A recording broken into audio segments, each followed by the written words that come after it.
কোন মানুষের উপর জুলুম করেছি, জুলুমের জন্য যার উপর জুলুম করেছি তার কাছ থেকে ক্ষমা নিতে হবে।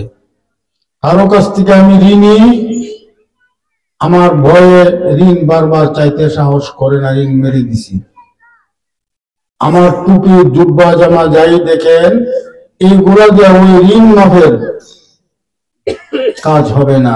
এই লেবাস দিয়ে আপনি ঋণ মাপ পাইবেন হাসরের দিন, কশ্চিন কালে আর চিন্তা করেন না। এই জুব্বা জামা লাগাইলাম, 10 বার হজে গেলাম, উমরায় গেলাম, মানুষের লক্ষ টাকা আমার কাছে পাইবে।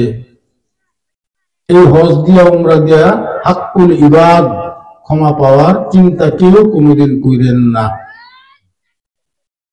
যদি মনে করেন 3 বার হজ করছি, আমি তো জান্নাতি হয়ে গেছি, বান্দার হক আদায়ের পরে আপনি জান্নাতি হবেন।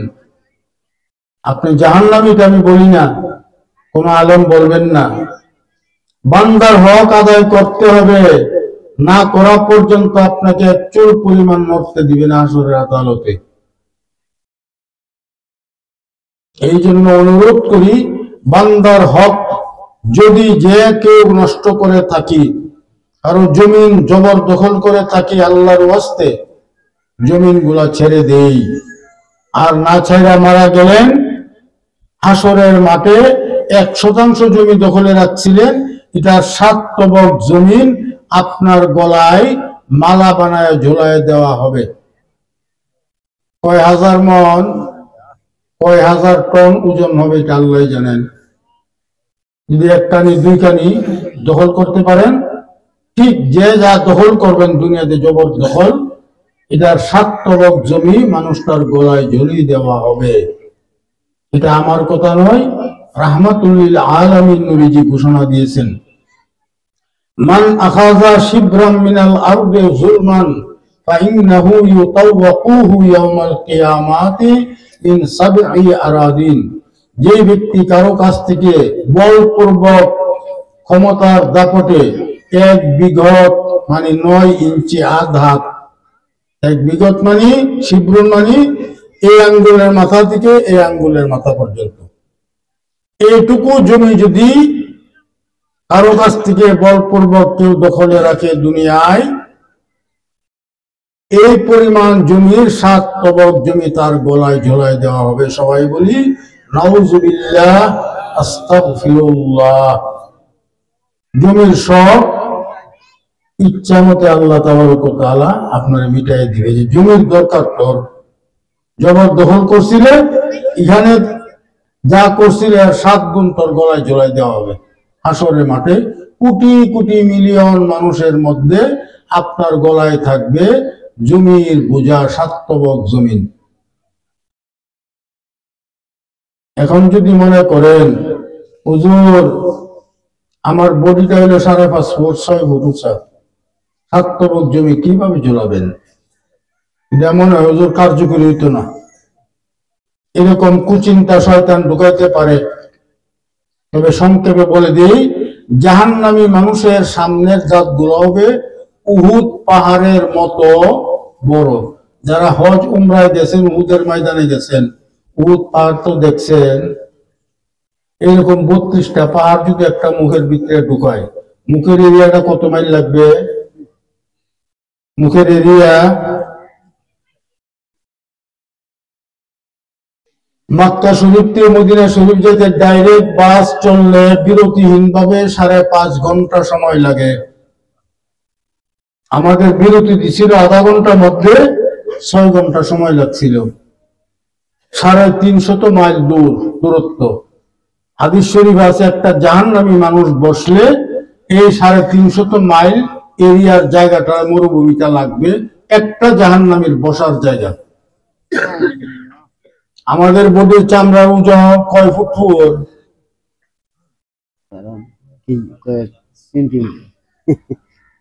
1 ধান পরিমাণ পুরো না। এই বডির ওজন কিন্তু, এই বডিটার আমার বডিটার ওজন একসময় 2.5 মণ ছিল। যে বডিটার চামড়া হবে 72 হাত পুর, আর বডির এরিয়া কত বড় হবে? এই বডির মধ্যে কি 7 তবক জমি জোড়ানো সম্ভব হবে না।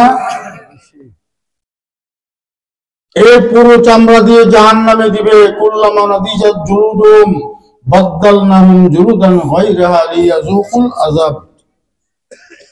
আল্লাহ তাআলা বলেন, তাদের জাহান্নামে জ্বালানোর পরে এই পুরো চামড়া পুড়তে পুড়তে যখন শেষ হবে, আল্লাহ তাআলা বলেন যে বাদদালনাহুম জুলুদান গায়রাহা, আমি তাদের শরীরে আবার নতুন চামড়া দিয়ে দিব, আবার পূর্বে আবার চামড়া লাগাই দিব।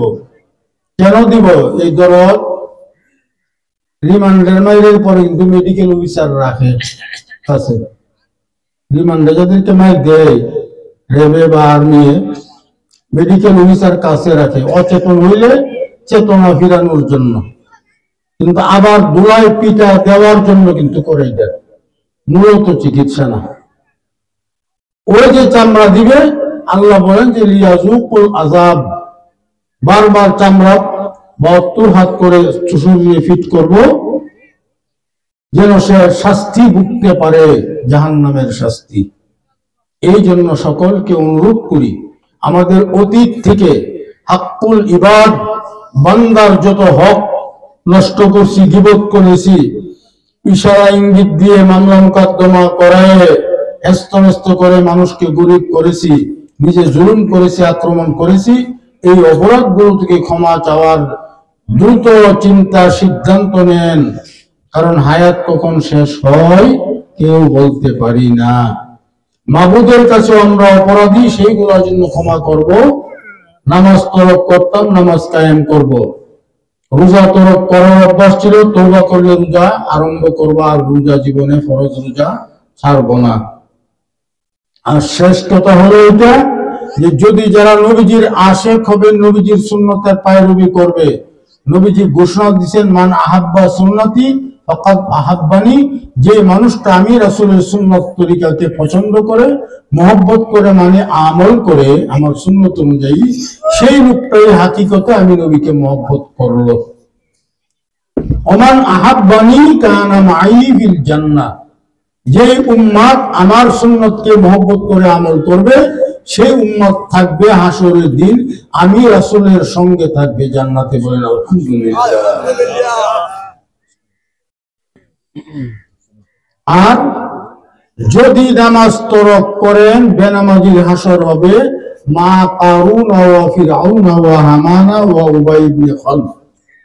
বেনামাজির হাসর হবে কারুন, যারা জীবন্ত মাটির নিচে দাবাই ফেলছিলেন আল্লাহ, হামান শয়তানের আর ফেরাউনের প্রধানমন্ত্রী, উবাই ইবনে খালফ মুনাফিকদের সর্দার। কারুন, ফেরাউন, হামান, উবাই ইবনে খালফ, তাদের সঙ্গে হবে বেনামাজির হাসর। আল্লাহর ওয়াস্তে আপনাদেরকে অনুরোধ করে বলি, নামাজ আমরা নিজেরা কায়েম করব, নিজের স্ত্রী পুত্র কন্যা সকলের মধ্যে নামাজ কায়েমের সর্বাত্মক চেষ্টা আমরা করব, যেন আমরা হাসরের দিন যারা নামাজি হবে তারা রাসূলুল্লাহ এবং সাহাবায়ে কেরাম, আউলিয়া কেরামের সঙ্গে হবে তাদের হাসর। আর যারা বেনামাজি হালতে জীবন কাটাবে, বেনামাজি হালতে তার মৃত্যু হয়েছে, তার ঠিকানা হবে নবীজির হাদিস অনুযায়ী ফেরাউন, কারুন, হামান, উবাই ইবনে খালফের সাথে। সবাই বলি নাউযুবিল্লাহ, আস্তাগফিরুল্লাহ। আলগি মানিকনগর এলাকার যারা আছেন, আখিরি মোনাজাতের পরে আমার সঙ্গে সাক্ষাৎ করে আপনারা যাবেন। দিরায়ের যারা আছেন, বেশি দূরের যারা, এখন আমরা সুন্নত আদায় করে নেই।